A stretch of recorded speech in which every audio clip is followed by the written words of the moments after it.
তারা যাইতে পারবে, তাদের অবস্থান আছে, এত সম্পর্ক, এটাই তো ইনডাইরেক্টলি বুঝাইছে। তারা কেন আজকে এই ব্যবস্থা নিচ্ছে না? ভারত কি তাদেরকে বন্ধু মনে করে কিনা? ভারত তো তাদেরকে শত্রু মনে করে সবসময়। ভারত তো এই যে চরমপন্থী গোষ্ঠী কাদেরকে মিন করেছে যে একটি চরমপন্থী গোষ্ঠীর উত্থান হয়েছে এবং তারাই এ ধরনের মানে প্রোপাগান্ডা করছে বা অস্থিতিশীল করছে। মানে ভারত যেটা বোঝানোর চেষ্টা করেছে আরকি। আমি আপনাকে স্পষ্টভাবে বলতে চাই, আমার বিএনপিও মানবে না, এই বীর প্রতীক মহোদয়ও মানবেন না। আমি চোখের সামনে দেখি যে বর্তমানে যে ইসলামপন্থী যে দল আছে, তারা ক্ষমতায় আসার জন্য মরিয়া হয়ে আছে। এখনো কাজ নাই যে তারা করতে পারতেছে না, করে না। তারা কিন্তু ঠিকভাবে আগে থাকতেই ভারত এবং ইসরায়েল এবং আমেরিকার ফর্মুলায় যেখানে যাকে ব্যবহার করা লাগে করে, তারা কিন্তু যে অযাচিত, আপনার টকশোতেও আমি বলেছি যে তারা শেখ হাসিনার বা আওয়ামী লীগের বিচার চায়, এটা মিথ্যা কথা।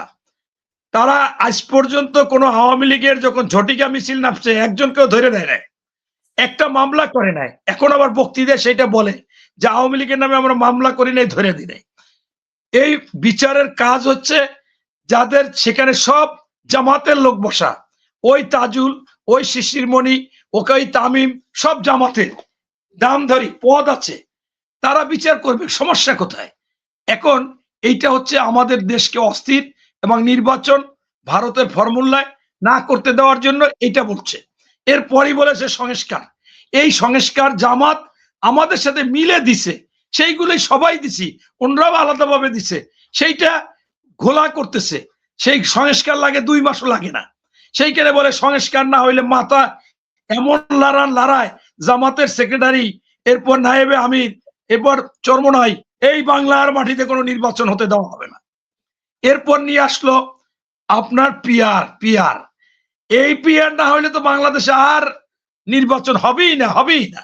ওরা কিরা করছে, শপথ করছে, আল্লাহ কসম করছে। এর পরে গণভোট তো আগে হইতেই হইবে। এই সবগুলোই আমি আপনার টকশোতে বলেছি। এইটা হচ্ছে এই ইসলামপন্থী দলগুলো, তারা অন্য জায়গা থেকে এজেন্ট হিসেবে কাজ করতেছে।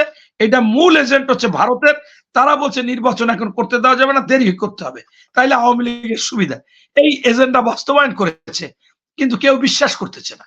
এরপরে আপনি দেখেন যখনই নির্বাচন ঘোষণা করলো তফসিল, ওমা তারা এই আনন্দ মিছিল করে, আনন্দ মিছিল করে।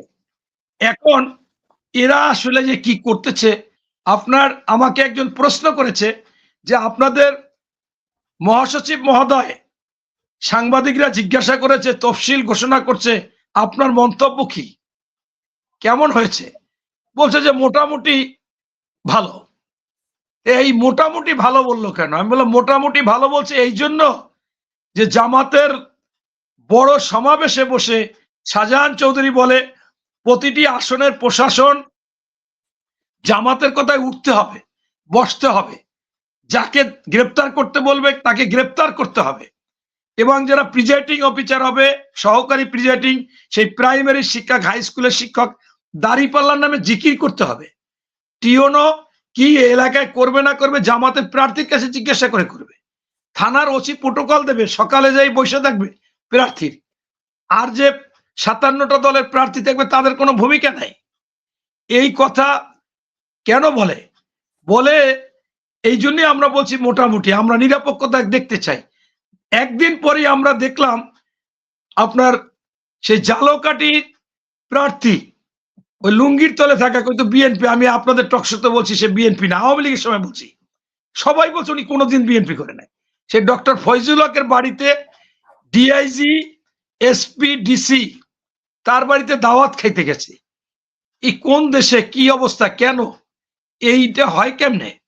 এইটা একটা ডিআইজি, একটা এসপি, একটা ডিসি কিভাবে তার বাসায় যায়, সেটা আবার আমরা দেখি ভিডিও। এই জন্যই আমাদের মহাসচিব বলছে যে আমরা মোটামুটি খুশি, কারণ আমাদের তো এই নিরপেক্ষতা দেখতে হবে। এই জন্য আপনার আমি বর্তমানে যে সংগঠনটি ইসলামপন্থী বলে এবং তাদের সাথে যারা আরো 7টা দল আছে, আমার মাথায় কোনো কিছু আনতে পারতেছি না। মনে করেন শফিউল আলমের দল জাগপা, এটার প্রধান হচ্ছে ব্যারিস্টার তাসমিয়া বোঝায়, মানে অর্থাৎ শফিউল আলম প্রধানের মেয়ে। তা চরমোনাই নারী নেতৃত্ব মানে না, তাহলে ওনাকে নিছে কেন? আপনার এরপরে ওনরা যে কয়টা কথা এ পর্যন্ত বলল, সেটার একটা কথাও ওনরা ঠিক রাখলো না। আসলে ওনরা কি চাইছে? ওনরা যে বলল পিআর ছাড়া হবে না, এরপর বলল গণভোট ছাড়া হবে না, বাংলার মাটিতে করতে দেওয়া হবে না, অথচ এরপরে সবকিছু নিয়ে আমার কাছে ওনাদের নাটক মনে হচ্ছে, এবং যে নাটক কঠিন, ধরার মতো না। আবার আরেক কতগুলো কথা বলে বাংলাদেশে বিশৃঙ্খলা সৃষ্টি করতে চায়। এই ২-৩ দিন দেখলাম জামাতের নায়েবে আমির আব্দুল্লাহ তাহের বলল ১৯৭১ সালে আমরা দেশ স্বাধীন করেছি, যুদ্ধ করেছি, পতাকা এনেছি, মানচিত্র এনেছি, ভূখণ্ড এনেছি। হ্যাঁ, এরকম গতকালকে মিথ্যা কথা ওনারা কেন? বিজয় দিবস পালন করলো, বিজয় র্যালি করলো, ম্যারাথন করলো, ম্যারাথন। বিজয় দিবস পালন করেছে। এরপরে আপনি দেখেন যে ১৪ই ডিসেম্বর বুদ্ধিজীবী হত্যা দিবসে সেখানে জামাতের সেক্রেটারি জেনারেল বলল যে জামাত বা পাকিস্তান এই বুদ্ধিজীবীদের হত্যা করেনি, কোনো আপনার মুক্তিযোদ্ধাদের হত্যা করে না, এটা করছে ভারত।